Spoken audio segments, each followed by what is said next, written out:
Round the Wreck this morning, and we're joined by Steve Masters, CEO of Sylacauga Parks and Rec. Steve, good morning to you, sir. Hope you're well. Good morning. We've got an update on the pickleball court, so let's talk about that a little bit, where we are on this now. We're finally through with the plans. They're through with all the documents needed for construction. We're actually advertising for bid right now. So we're going to do that for 3 weeks, and then we're going to open bids. I believe it's the 21st in June. Hopefully find us a contractor and get this project rolling. So, you know, the project is 8 pickleball courts, full-size basketball court, green area, ADA restrooms. The landscaping's unbelievable. So that corner of Sylacauga is going to be looking a lot different here in the coming future. When do we think maybe that we can get it up out of the ground? My hopes and dreams are that we're having this park open by fall, you know, before the winter. Obviously, that depends on weather, that depends on contractors, that makes sure that all the supplies are available for the contractors. But I don't foresee it being a long, drug-out process once the first shovel goes in the ground. So we'll just have to wait and see. Now, a lot of people, including my grandson who's 15, love pickleball. Pickleball is a great sport. Kids can play it. Randy Clark was at our day camp yesterday teaching our kids how to play it. You know? You know, and you can play it if you're an athlete. You can play it if, you know, you're just someone wanting to get out there and socialize. It's a really good sport, a very social sport. It takes a lot of money to do these kind of things, and update us on where we are financially with the pickleball courts. How much is it costing? You know, our total budget was $1.5 million for that property. We were able to save, we're estimating about $250,000 Wow. with them filling the pool and doing the demo in-house. Reed Calfee and his department's absolutely amazing. Obviously, we don't know until we open a sealed bid where the prices come in on these things, but they are saying right now that construction's real good in Alabama. A lot of people are bidding on projects. The supplies are actually down just a little bit. So we anticipate being able to finish this whole project and come in slightly under budget. Changing gears just a little bit, those of you who don't know, Steve was very instrumental in Cal Ripken baseball years ago, and you know, things have changed somewhat. And where are we now? I know there's a lot of conversation on the Little League fields and stuff like that. Had a meeting last night. Can you update us at all? Yeah, last night I made a recommendation to the city council that Wingard Park, the bottom fields that we've always known as Little League baseball down there, that they extend an offer to lease that to its Sylacauga Youth Softball now. They still play Little League, but they've taken Little League out of their name, because when you put a brand on your organization, it really limits you to what you can do inside that organization. As we all know, the baseball hasn't played in a couple years now. We were going to extend an offer to the baseball program. We started this conversation in January. We had some issues determining who was over it, who was on the board, things like that. Finally had an advertised public meeting at the rec last week. Yeah. And some things came to light that just made us determine that probably the best thing going forward would be to offer this to girls softball. They need the space. They're an established program. They have an excellent board right now, and we're going to do everything we can in our department to help them to get those fields ready and hopefully play on next year. Well, from the outside looking in, my grandson Zach played Little League baseball, and we grew up Little League baseball and loved Little League baseball. So where do these guys go? You know, people say that all the time. I played Little League baseball. Were you any good? We won a state championship and got to go to St. Pete and almost made it to the finals. Wow. I was the worst player on that team, but it was a great team. I coached my son all the way through Little League. You know, people get caught up on a brand name. Those kids that's out there at 5 years old, 12 years old, 13 years old in Babe Ruth, they don't care what patch is on their sleeve. They're playing baseball with their friends. The program's still ran by volunteers.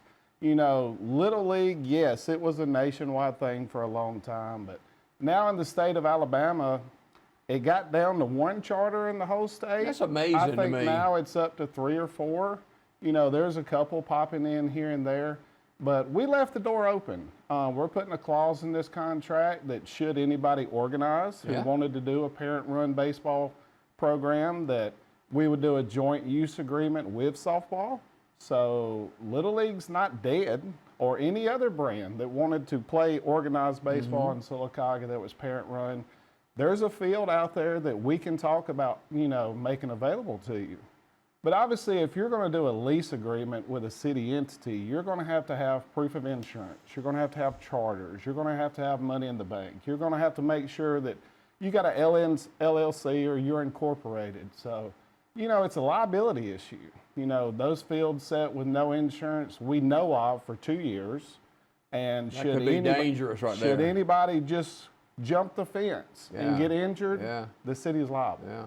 So whoever ends up leasing that property, we're going to have to make sure that the fields are insured, the fields are maintained, and the city's not liable for those types of things. Girls softball and softball in general has grown by leaps and bounds across our country. They're doing an amazing job with that. If you've watched any of the College World Series right now, I love watching girls softball. That's something I've never been a part of, but the games are fast. Yeah. You know, the girls run on the field, the girls run off the field. It's a really great sport. Our local organization, you know, under the leadership of several different people over the last 16 years, has done an amazing job. The program's growing, and they need an extra field at least a couple days a week, and maybe they'll need it 4 days a week. So I'm excited to see that field get rejuvenated, to see kids playing on that field again, and, you know, for their program to have an opportunity to expand even further. You know, I follow social media quite a bit and Facebook and stuff, and I've always said Facebook can be good, but it can be detrimental as well. People took shots at you, and they're still taking shots at you about some decisions that you're affording others to make, and does that bother you at all? Honestly, it doesn't, Jimmy Dale. You know, when you're on the inside and you know facts and you know why these decisions are being made, you know, people outside looking in who you haven't seen at a ball field in 12, 20 Right. years, whatever, you know, it's easy to sit behind a keyboard and not take the initiative to find out the facts and stuff before you approach a conversation. But honestly, that stuff doesn't bother me at all. It bothers my mom, it bothers my wife, it bothers my mother-in-law, but I know the facts, and, you know, we make decisions based on liability issues, on, you know, people who actually have taken care of a program and things like that. So you can sit back there behind the keyboard, and chances are when I see these people at Home Depot or Publix or Piggly Wiggly, they turn the other way. They never come up to me and ask the proper questions. So stuff like that doesn't bother me at all. We've got everything covered as far as the pickleball is concerned, those liabilities you just talked about Yes, sir. as well, right? Yeah, you know, pickleball, it's going to be a great thing. As far as the lease agreement goes, the city decided 3 years ago that they wanted to run that through Parks and Rec. Should we have been approached with documentation of a charter and insurance in January, we would have signed another 3-year contract with the current entity, but that wasn't able to happen. But, you know, we've got a lot of stuff going on at Parks and Rec right now. Our U-Trips playing All-Stars, Babe Ruth's finishing up, girls softball's playing volleyball. We got 60-something kids in day camp today. Our senior building has a Father's Day program coming up on the 13th where they're going to have a car show out there for the guys. You know, we're still feeding 93 people a day, so the grass is growing. It's rained every day, so when it doesn't rain, we have to run and cut parks, and then we sit inside and wait for the rain to quit again. So every day is a new challenge for us. You know, we're going to just keep moving forward and just do the best we can. Speaking of parks, you know, we continue to upgrade our parks here in Sylacauga too. We got some information. There's a QR code when you walk in that new playground, and we wish that everybody would take that survey. The survey helps us track who's visiting that park. You can tell us what you like about that park, what you don't like about that park. You know, we had a company come in 3 or 4 years ago and build a master plan for our park system. You know, back in the 70s and 80s, we were winning national awards for our park system under Beth Yates and people like that. And we obviously want to get back to that standard. So we already have plans to redo the playground at Beth Yates Park. We were told, you know, when they raised the sales tax that we would be getting a percentage of that sales tax for the next several years until the new rec center opened. So we took the initiative and went forward and made a plan on upgrading every single park that we have, you know, from South Highland to Fairmont to Noble and Beth Yates. So we're going to move forward with that initiative. We're going to present these plans as a capital project to the city council to redo Beth Yates, and hopefully next year we're redoing another park. Where are we on the new recreation facility? We're down. We're not picking out trash cans and paper towel holders yet, but we're working on the design of the indoor pool.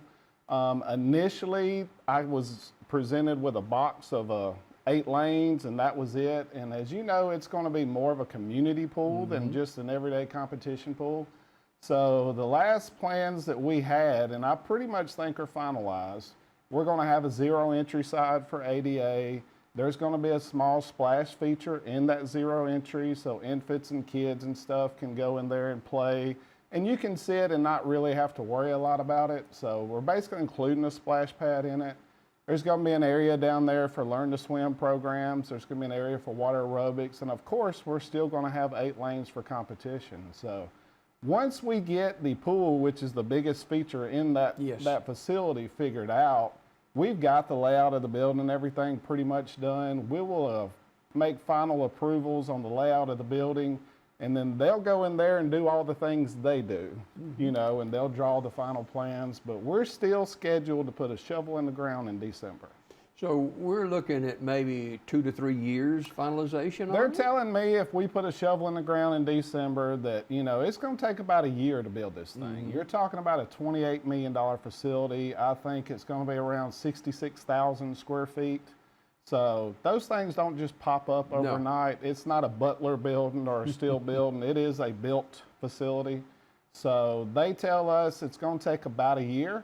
So, you know, if we start the new year in 2 years with a new rec facility, I think we'll be right on schedule. A lot of people, including me, were thinking about all them piles of gravel over there that, hey, we're about to get going. That's not quite the case. Funny story. I was at a conference in North Carolina trying to figure out how we can extend our bike trails out there in the National Forest, and got calls from my mom and some other people like, hey, you're starting on the rec. And I was like, that would be great, but I don't know what you're talking about. But yeah, they're using that gravel as a staging area out there. You know, we got a much needed paving project going on right now. So, you know, it's nice to know that that's a convenient spot for people to put something in the middle of town, which makes it a perfect place for a rec center. Sounds good. Steve Masters, CEO of Sylacauga Parks and Rec, on Round the Rec this morning. Steve, always a pleasure. Thanks for dropping by. Good to see you, sir. More Daybreak coming up right after you watch this.